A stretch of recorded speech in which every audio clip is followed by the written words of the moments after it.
Okay बच्चों, आज हम पढ़ने वाले हैं यूपीएनएम्स के कुछ रैंडम सवाल जो पिछले वर्षों में आए हैं। जैसे एक सवाल दिया है यहाँ पे कि प्रथम 10 प्राकृतिक संख्याओं का मध्य बताना, बीच की बतानी है। प्रथम 10 प्राकृतिक संख्याओं का। तो आप जानते हैं प्राकृतिक संख्या कौन सी संख्या होती है? गिनती आती है ना, गिनती। तो कहाँ शुरुआत करते हैं इसको?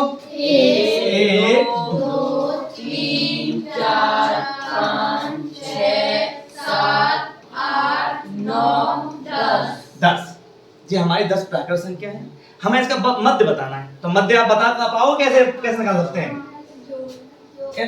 हमने तुम्हें लिखा है कि इन सब संख्याओं को जोड़ो और जितनी संख्या है उतने से भाग दीजिए। तो मध्य होता है, मध्य बराबर होता है संख्याओं का योग, संख्याओं का योग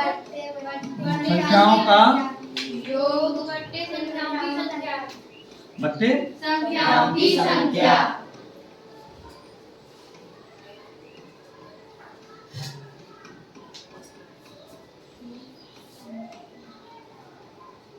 अब आप 1 से लेकर 10 तक जोड़ेंगे तो लगभग ये आएगा 55 आएगा। कितना आएगा? 55। और संख्याओं की संख्या कितनी है? टोटल संख्या है 10। तो जब इसे भाग दे देंगे तो क्या आएगा? 5.5। एक तरीका था, आप ऐसे निकाल सकते हैं। और भाई अगर पेपर में यूपीएनएस में देखो, ये एक आपका जनरल तरीका है। अगर आपको कोई सवाल नहीं आ रहा तो आपको ऐसे निकालना मत। दूसरा तरीका ये है कि आप क्या करें, अच्छा जी, मतलब जैसे आप 1 2 3 इन सबको जोड़ने में समय लगेगा। उसको जोड़ने का एक तरीका है, लगातार संख्या होती है। तो आपको करना क्या है? इसका एक फॉर्मूला होता है n + 1/2। नहीं आएगा सुनने? n। अच्छा, आप कहेंगे सर इसमें n क्या है? तो आप कहेंगे n बराबर होता है संख्याओं की संख्या। तो इसमें टोटल कितनी संख्या है आपकी? 10। कितनी संख्या है? 10। तो 10 और उसमें फिर 10 में कितना जोड़ना है हमें? कितना हो गया? 11 बट्टे 2। तो 10 पंजे 50, सॉरी 2 पंजे 10, 5 का गुणा 11 में करते हो तो कितना है? 55। आपका ऐसे ही 55। मान लीजिए अगर 100 तक संख्या होती 50 तक हो तो आप कैसे निकालते? इस तरह से। कैसे निकालते बच्चों? बचाओ के संख्याओं n + 1/2। उम्मीद आपने कर लोगे। बच्चे जो संख्या में संख्या आप निकाल लोगे। उम्मीद आप ऐसे भी कर सकते हो। तीसरा तरीका यह है कि आप क्या करें, बीच के तो निकलवा रहा है तो कैसे निकालना? देखो, इसे इसका पहला काट लो, इसका पहला काट लो, ठीक है? चलो, इसका भी ये, इससे ये। अब ये 2 बच रही हैं। 2 5 और 6 के बीच में कौन सी संख्या आती है? अच्छा, अगर अगला भी एक तरीका और है आप इसको निकालने का। तरीका क्या है बच्चों कि आपको निकालना है कि इसकी मध्य कौन सा होगा। बस सिंपल सा है। ये सिर्फ तरीका जब वो संख्या कहां से स्टार्ट हो? 1 से कितनी भी संख्या हो, कितनी भी 100। तो जैसे 1 है, पहली संख्या और लास्ट में संख्या को जोड़िए। पहली संख्या और लास्ट में संख्या को जोड़िए। तो पहली 1 है, लास्ट में 10, उसका आधा कर दीजिए। कितना हुआ? 10 और 1 11/2, मतलब 5.5। आप ऐसे में निकाल सकते हैं। तो इसके 3-4 तरीके हैं। उम्मीद आप कर पाओगे। तो मैं एक सवाल दूं, आप कर सकते हो। तो 1 से लेकर 50 तक की संख्याओं का मध्य क्या आएगा? अब आपको निकालनी है 1 से लेकर 50 तक की संख्याओं का मध्य।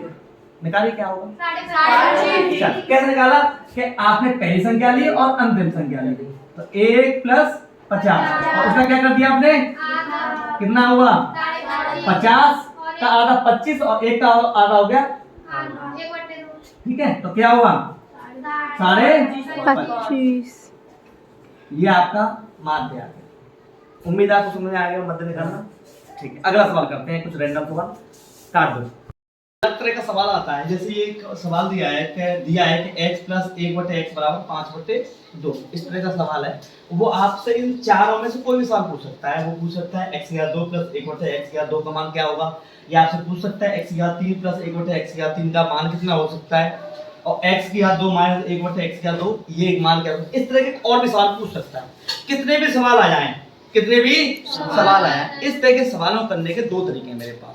2 तरीके। पहले आपका जो जनरल तरीका है वो सीखते हैं, फिर उसकी एक ट्रिक सीखेंगे। स्टार्ट करें। चलो तो हम क्या करते हैं, जैसे इस तरह के जो सवाल आते हैं तो जैसे x प्लस 1/x⁻², जैसे हमें पहला सवाल निकालना है तो आप देख पा रहे हैं कि हमें जो x है उस पर घात 2 चाहिए, घात 2। तो ये घात 2 जब आ सकती है, अब क्या करूं मैं दोनों तरफ वर्ग करूं, तो दोनों तरफ जब मैं वर्ग करूंगा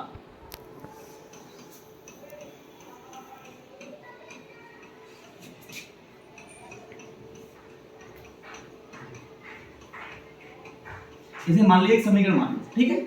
इस समीकरण के दोनों तरफ वर्ग किया है तो क्या होगा बच्चे, x प्लस 1/5/2 की घात 2। अब आप पूछ सकते हो सर वर्ग करने पर क्या संख्या को कोई फर्क पड़ेगा? कोई फर्क नहीं पड़ेगा। जैसे बराबर का मतलब बताइए मुझे, बराबर का मतलब क्या होता है? कोई चीज बराबर है क्या मतलब? अगर मैं कह दिया 3, एक साइड से लिख दिया मैंने 3, तो दूसरे साइड में भी आपका कितना आएगा? 3 आएगा, चाहे वो जोड़ करके आए, घटा करके आए, भाग कुछ भी संख्या करके आए, लेकिन आएगा क्या? और ऐसे कितने तरीके होते हैं? अनंत तरीके हो सकते हैं, कितने भी तरीके हो सकते हैं, नहीं हो सकते? हाँ, तो क्यों ना, तो अब मान लो जब इधर भी 3 है और इधर भी 3 है, जब दोनों तरफ बराबर वर्ग करूंगा तो ये भी 9 आ जाएगा और ये भी 9, तो इसका मतलब कोई फर्क नहीं पड़ेगा हमारी संख्या में। चलो हम इसको आगे समझते हैं। तो वर्ग करेंगे तो इसका फॉर्मूला होता है, तो ये क्या, x प्लस 1/, मतलब a प्लस b की घात 2। क्या फॉर्मूला होता है बच्चों? a प्लस b की घात 2 बराबर a की घात 2 प्लस b की घात 2 प्लस 2ab। 2ab ये एक सवाल होता है, a square plus b square plus 2ab। ठीक, तो हमने इसको वर्ग कर रहे हैं तो x की घात 2 प्लस ये घात 2 प्लस 2x 1 गुणा 1/x बराबर 55 2 दूनी। उम्मीद है आपको समझ आ जाएगा, पक्का? चल इससे आगे करते हैं। तो देख यहाँ पे देख रहे हैं, कर सकता है, हाँ ना? चलो तो यहाँ पे क्या बच रहा है, x की घात 2 प्लस 1/x की घात 2 बराबर, सॉरी यहाँ प्लस 2 बच रहा है, बराबर 25/4।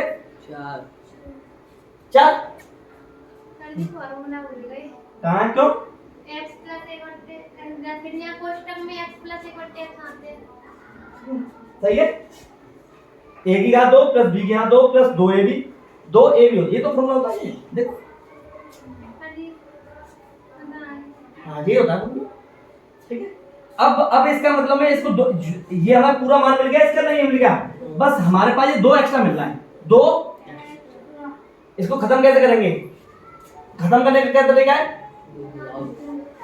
यहाँ पे दोनों में से 2 घटा दूं क्या मैं? इसको दोनों में से 2 घटा दूं कि नहीं घटाऊं?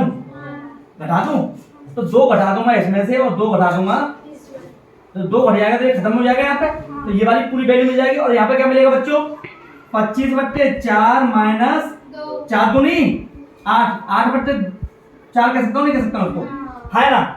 तो 25 में से 8 गए तो कितने बचे? 25 में से 17/4। यही हमारा उत्तर हो गया। किसका मान आया बच्चों? ये x स्क्वायर प्लस 1/। आप इस तरह के सवालों करोगे आराम से कर लो, कोई समस्या नहीं आएगी।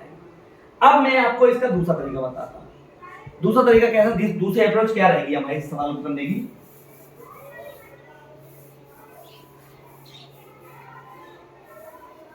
देखो इसमें करें क्या, मैं इस जो सवाल लेके चला हूं इसको मैं इस फॉर्म में ले आऊं, तो क्या मैं इसको इस फॉर्म में ला सकता हूं? इस संख्या को इस फॉर्म में लाना है, कैसे ला सकता हूं? देखिए मैं ला सकता हूं ये x प्लस 1/x बराबर 5/2। आप इसे भाग दीजिए 2 से 5 में, कितने बार गया?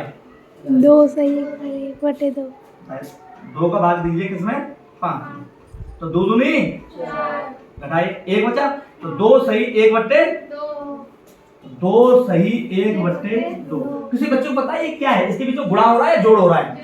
जोड़ हो रहा है, तो हम इसको कह सकते हैं 2 प्लस 1/2। ये किसका मान आया बच्चे? अब मुझे कोई बच्चा देख के बता सकता है कि मैं ये इस फॉर्म में लिख गया नहीं लिख गया? इसकी तुम्हारे देख के क्या लग रहा है? x का मान कितना लग रहा है तुम्हारे? भाई x का मान आप देखिए, यहाँ पे भी 2 आ रहा है, नीचे भी 2। अब मुझे x का मान मिल गया 2, तो क्यों ना मैं किसी भी मान में रख दूं, किसी भी इक्वेशन रख दूं x का मान? कर रखे? चलो रखते हैं। जैसे पहला सवाल निकलने वाला हूं, तो 2 की घात भाई x, भाई ये निकाल लो ना, x का मान आपका 2 आ रहा है, हाँ। तो 2 की घात 2 प्लस 1/2 की घात, तो जी कितना है 4 प्लस 1/, तो देखो 4 छको 16, 17/, क्या ये इतना ही आ रहा था अभी, इतना ही आ रहा था। तो आप इस तरह से भी हर प्रश्न का सवाल निकाल सकते हो, हर जो जितने भी क्वेश्चन है उनके उत्तर निकाल सकते हो।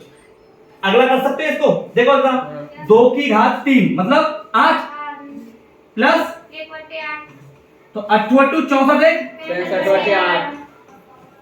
समझ आ रहा है नहीं आ रहा? सेम इसे करिए, देखो 2 - 1/2 ये होगा, तो 2 का स्क्वायर कर लेंगे भाई, 2 का स्क्वायर कर लेंगे, तो क्या रहेगा बच्चों ये 4 - 1/, 4 छको 16 में से क्या दो 15/4। उम्मीद है आप कर लोगे। ऐसे इसको करने हुए तो ये क्या आएगा बच्चों 8 - 1/, तो 8 × 2 64 में से क्या दो कितना बचा, आप कर लीजिए, कोई भी उत्तर निकाल लोगे। आप बात समझ आई नहीं आई, आपको बात समझ आ रही नहीं आ रही है, आप इस तरह से इस सवाल को करेंगे। ओके।